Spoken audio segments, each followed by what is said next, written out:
This is the Galaxy S23 Ultra, Samsung's latest flagship phone that has officially set the bar for 2023 and has so far been very well received. And this is the iPhone 14 Pro Max, Apple's latest flagship phone that debuted last fall and, per usual, is a pretty big fan favorite. It looks as though neither of these companies are taking their foot off the pedal as they compete to see which manufacturer truly is the best in the game today, and no doubt the S23 Ultra and the 14 Pro Max are representative of each company's best efforts. So in order to really see which one is better, I decided to put this comparison review together that's focused on highlighting common areas of the phone's design, performance, and overall value, ultimately to help you decide which phone is better for you. Now first, let's start with physical design, and let's start with the iPhone 14 Pro Max. This device continues to epitomize the term premium when associated with smartphone design and is no doubt one of the best put together phones in the market today. Apple's use of high-end materials such as stainless steel for its frame and high-impact resistant ceramic shield glass on the front and back all seamlessly put together under the company's very high standards of quality.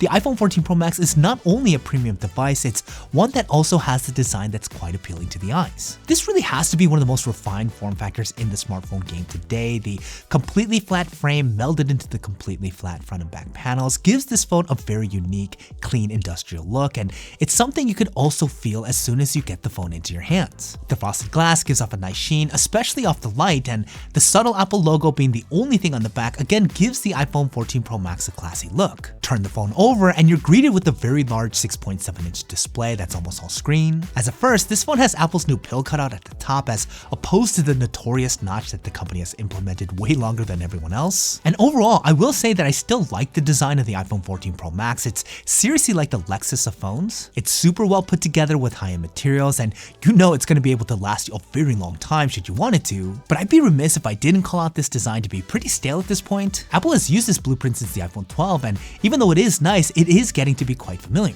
Moreover, I've been pretty transparent about the iPhone 14 Pro Max not being the most comfortable phone to use. The phone is very wide and noticeably heavier than the competition, and when you factor in the frame that's completely flat, it's actually harder to grip and you do start to get fatigued after extended periods of time. And what's ironic is that even though the Galaxy S23 Ultra is technically wider and taller than the iPhone 14 Pro Max, I find that phone way more comfortable to hold and use. I think the slight roundness of the phone's sides and the frame gives users more of an ergonomic grip that isn't as taxing, and the S23 Ultra is noticeably lighter in weight. Now the sides of the frame are slightly more flat than previous iterations, which I feel really hits that best of both worlds status, as it provides a bit more of a refined look than before while still making the phone comfortable to hold and operate. The S23 Ultra continues to flaunt its relatively newly adopted Galaxy Note look as it maintains the bold design language represented best with its squared off frame and completely flat top and bottom. Nestled inside the bottom portion of the frame, with this being the Ultra, you have the nicely built-in S Pen, which is really convenient. The display is also slightly flatter than previous iterations. You still get a bit of a curve to maintain a certain amount of that infinity effect, but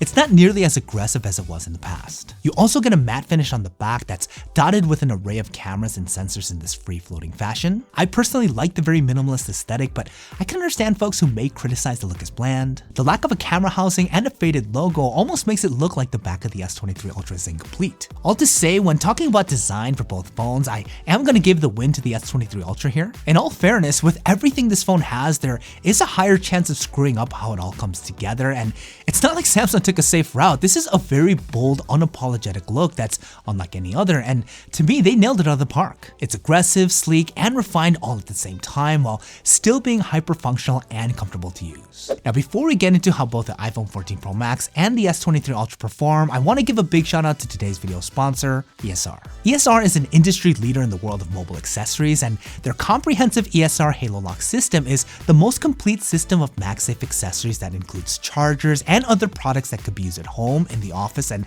even on the go. Hands down, one of my favorite ESR accessories within the Halo Lock ecosystem is the Halo Lock 3-in-1 wireless charger. It's the perfect way to elegantly charge your iPhone, Apple Watch, and AirPods all at the same time. It also leverages ESR's Cryo Boost technology that boosts your charging speeds by cleverly using a cooling vent to dissipate heat from your phone. There's also the ESR Power Bank wallet. It uses the MagSafe magnets to securely connect to your iPhone, and it too has a 3-in-1 functionality as it can charge your device with a built-in battery, keep your card safe and conveniently always with you, and it acts as an adjustable stand to prop up your phone as well. And then there's the Halo Lock Geo wallet, which is similar, but it does have a built-in finger loop that makes holding your iPhone way more comfortable, and it is Apple certified to fully use the Find My app in case you ever misplace it. It has a built-in speaker that emits noise when you ping it, and it runs off a rechargeable battery that can last 3 months on a full charge. And this is great because Apple's MagSafe wallet doesn't offer real location tracking like ESR's. So in a way, it gives you the ease of MagSafe with the functionality of an AirTag, and it's super convenient to use. Definitely check this out and all the other super useful ESR accessories by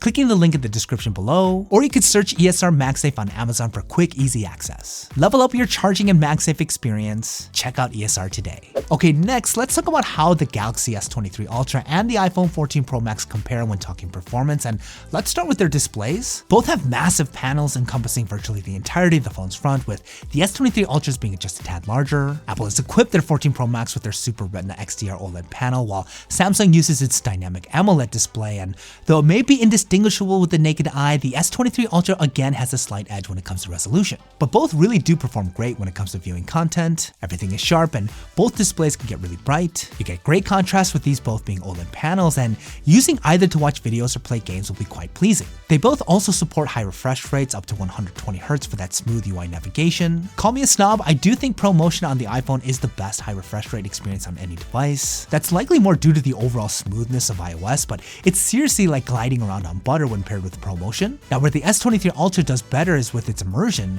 It does maintain a slight curve to give that bezel-less look, and it only has a single hole punch cutout at the very top to make for a more uninterrupted viewing experience. Now to Apple's credit, it did finally get rid of the notch and now has this odd pill-shaped cutout that I mentioned earlier. It's definitely not as clean as Samsung's, but what you do get in return is one of the most unique display features, Dynamic Island. Now I know Apple haters like to dunk on Dynamic Island, but I still think it's a fantastically executed addition to the iOS experience. It's not something I'd say is revolutionary, but it's a really well thought out way to leverage what the software could do with the display to make the overall user experience more engaging. So at the end of the day, when it comes to just viewing content, I'll go with the S23 Ultra. It's seriously so great for consuming multimedia, but when it comes to actually using and interacting with the display, I do prefer the 14 Pro Max. Now, as to be expected, both phones are equipped with top-end processors with a bit of a unique flair. The S23 Ultra uses Qualcomm Snapdragon 8 Gen 2 processor that, yes, is third-party, but there is some slight customization to the chip specifically for the Galaxy. Apple takes this direction to the extreme as it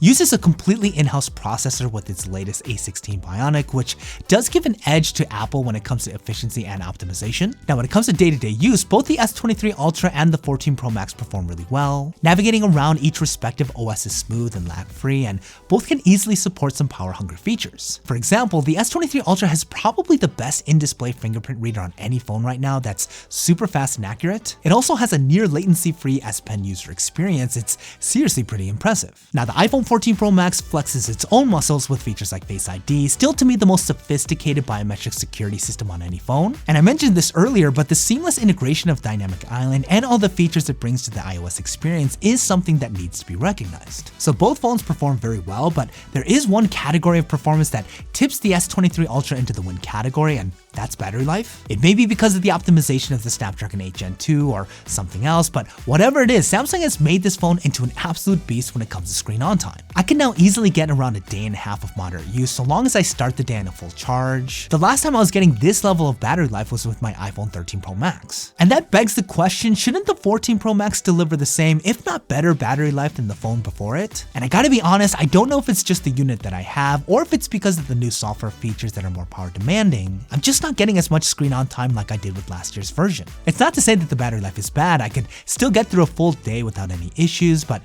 if I leave it unplugged overnight, it'll be in pretty bad shape come the morning. Again, it could just be that I have a lemon. Others seem to be fine with the battery life on the 14 Pro Max, but based on my experience between the two, the S23 Ultra definitely takes the win here. But let's get into the most important area of performance when talking about any smartphone, and that of course is camera quality. Now, when it comes to the sheer volume of cameras, it's another win for the S23 Ultra as it has a total of 5, one more over the iPhones. This also gives the phone better range when it comes to focal lengths as it has both a 3x and 10x optical zoom option. And it also boasts a pretty insane 200 megapixel main sensor and the ability to shoot 8K video. The spec sheet is pretty stacked here on the S23 Ultra. Now, Apple did step it up with the 14 Pro Max as the main sensor on the back is equipped with a larger 48 megapixel sensor and better stabilization. But it's important to remember that specs aren't everything, especially in the world of smartphone cameras, as majority of the end product when it comes to image quality is going to come down to software-based image processing. And in that regard, when comparing pictures between the S23 Ultra and the 14 Pro Max, it's really going to come down to preference, as both do very well. Pictures come out sharp and detailed, and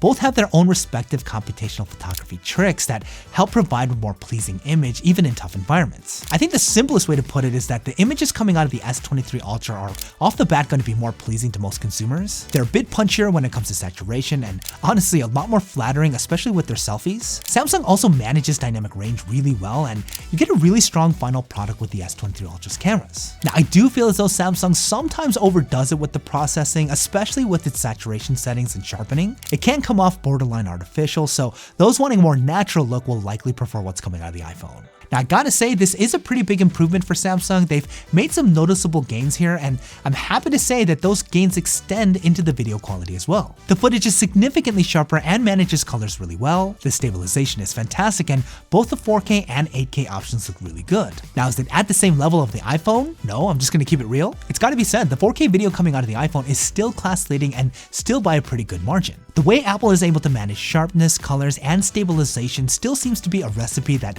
they've only mastered, and the 14 Pro Max is an absolute powerhouse when it comes to video. So at the end of the day, if your main focus is still image quality, the S23 Ultra takes the win with its more robust camera suite and more flattering image processing. But if video is your primary focus, the iPhone 14 Pro Max is the clear winner as it maintains the crown. It's pretty incredible how well it performs. Okay, so at the end of the day, when it comes to the Galaxy S23 Ultra and the iPhone 14 Pro Max, which phone is ultimately better? Now, you may not agree with me here, but I think it's pretty clear it's the Galaxy S23 Ultra. I mean, you gotta give respect where respect is due, and Samsung made a near flawless device this year. It's by far one of the most feature-rich smartphones you can get today, and what I really like about the S23 Ultra is that its main improvements are in the areas that matter the most. The gains it was able to make with its battery life and camera sounds like it's not that big of a deal, but these improvements make for a noticeably better user experience. Now, I still very much like and enjoy using my iPhone 14 Pro Max. It's a great phone that is still no doubt one of the best options you can go with at this time, but the form factor is getting old and it's just not as fun to use as the S23 Ultra.